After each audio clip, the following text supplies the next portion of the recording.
Sup guys, my name is Downey and today we are doing a bike check on my beautiful Santa Cruz V10 race bike.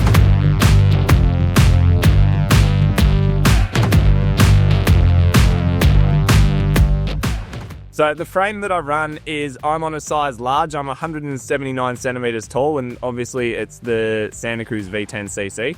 The settings that I run the flip chips in, I run a long headset, a medium shock flip chip, and then the rear flip chip for the rear axle I run in the long setting as well.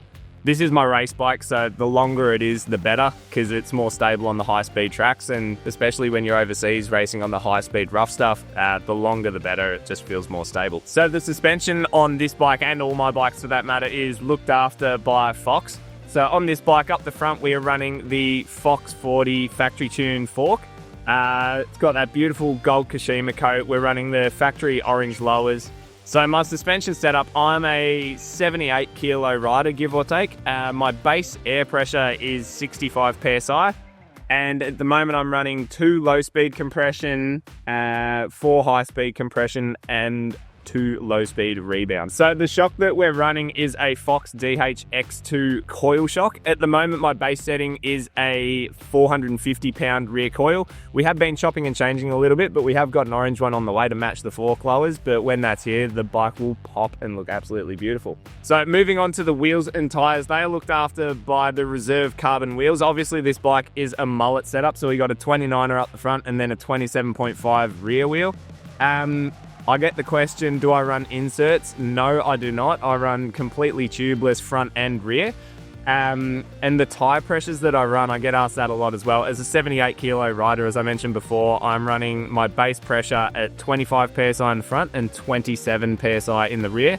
But obviously that varies from track to track. If it's a high speed track with more rocks, we might go up a couple of PSI. If it's wet, we'll go down a couple of PSI depending. So you've got to use your brain with that sort of thing, but my base settings are 25, 27. So we'll cover drivetrain now. Both the drivetrain and the brakes are covered by TRP. This is the new setup that I've been running and testing out for the last couple of weeks, and it has been phenomenal. A big step up from the old stuff. So the TRP drivetrain just runs on a 7-speed DH drivetrain. They're pretty standard across the board.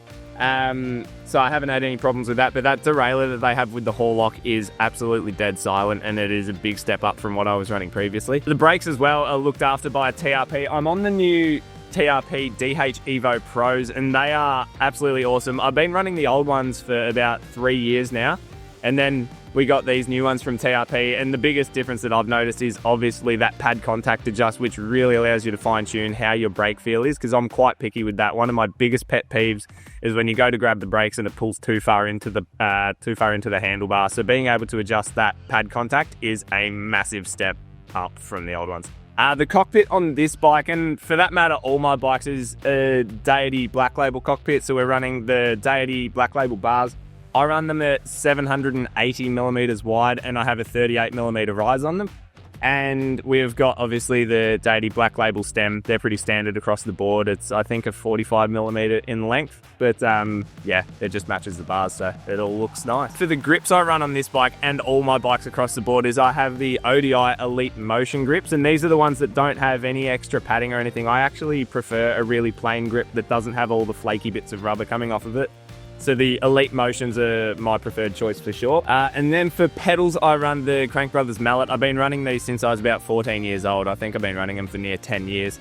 The only difference I run compared to stock is I run titanium cleats, because between training, racing, and coaching, the standard brass cleats wear out real quickly, and the titanium cleats actually give you a lot more solid snap when you clip into it, and they hold your foot a lot more solid through rough trails. So that's just a little personal one. I prefer running titanium cleats in my shoes. Yeah, and then the saddle on this one is a Bergtech. I think it's called the Cloud, but yeah, it's just a seat. You don't really sit on it in downhill, so I don't think it makes a huge difference. It just looks nice. Then I guess just a few other extra bits that I run. The entire frame is done in a ride wrap frame protection. I've never run a ride wrap before, but this is my first bike I've put it on. I've got to say, massive difference with the longevity of the frame, the amount that it resists scratches. I've put this bike through a fair bit in the last 12 months, and that wrap has honestly saved the frame a lot. So if anyone out there has highly expensive bikes that you want to look after, chuck a ride wrap on them. They are definitely worth it. So I've got an ODI number board on there for when we're going to races. It's easy just to double side tape my number plate on there as opposed to having to play with cables and all that sort of stuff. So we put it out to you guys. I gave you all a chance to do some little Q&A stuff about my bike setup, and these are a few of the questions that we got. The first question we've got is clips or flats, and why? For me personally, I run clips across all my bikes. I have for the last 8-9 years at least, and yeah, for me it's not so much about the pedal power thing.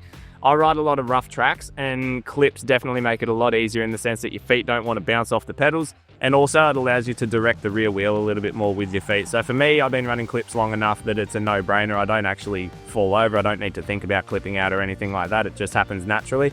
So yeah, I'm a big advocate for clips. I reckon they're awesome when you're old enough to run them.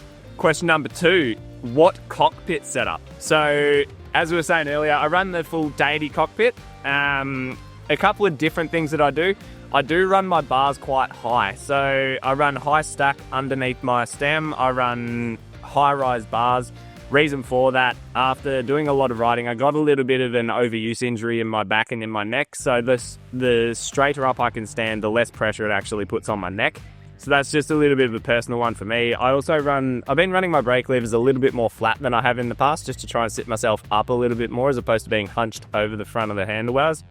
But yeah, aside from that, it's actually nothing too crazy. I run them 780 wide. I'm about 178 centimeters tall. Yeah, it's nothing too crazy with regards to my cockpit setup. Oh, and I run the frame cups in the long setting to try and make the bike a little bit bigger for me. Oh, it's not a question on here. I also get tons of questions about what is the little black box on my frame. Now, that little black box is a crossbox lap timer. I use it mostly for training, but basically it's a GPS timer that you can set your track parameters, start, finish, and splits in between. And I just use it for testing when we're doing bike setup and all that sort of stuff on various different tracks to see which setups are quicker in which different scenarios. I don't use it too much at races. It can be helpful for line choice stuff, but yeah, it's more of a training tool for me. So yeah, that has been my Santa Cruz V10 race bike. Thank you all very much for watching. I hope you've learned a thing or two. If you've got any more questions about this bike or any of my bikes or any bike setup stuff, chuck them down below and I'll do my best to get back to you. Aside from that, we'll see you guys out on the trails. Peace.